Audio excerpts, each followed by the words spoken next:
Hello everyone, welcome to my another mini vlog. তো finally আজকে আমার এক্সাম, আজকে ফার্স্ট দিন।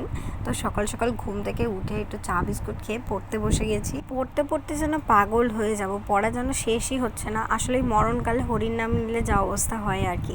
তারপর স্নান করে এসে একে একে সবাইকে ফোন করে নিলাম।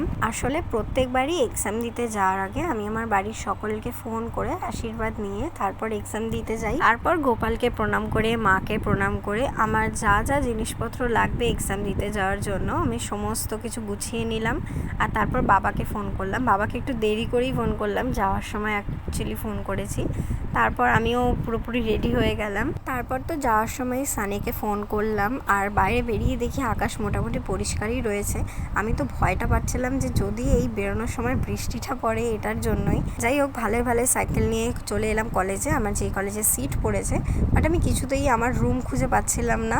আর এই সেমিস্টারে আমার বন্ধুদের থেকে আমি তো একদমই আলাদা হয়ে গেছি। ওদের আলাদা রুমে সিট পড়েছে আর আমার পুরোপুরি একটা অন্য রুমে সিট পড়েছে। ফাইনালি আমি আমার রুমে চলে এলাম। তারপর ভালো মতো এক্সাম দিয়ে বেরিয়েও পড়লাম। বেরোনোর পর আমার যে বন্ধু পূজা আর পায়েল, ওদের সাথে দেখা হয়েছিল।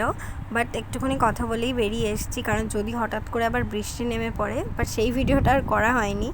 তারপর বাড়ি এসে আমি অনেকক্ষণ ঘুমিয়ে পড়েছিলাম, কারণ আজকে অনেকটা ভোরবেলা উঠেছিলাম। তারপর ঘুম থেকে উঠে দেখলাম মা মুড়ি মেখে দিয়েছে আর চা করে দিয়েছে। ঘুম থেকে উঠে চা আর মুড়ি মাখা খেলাম। So that's it for today, tata.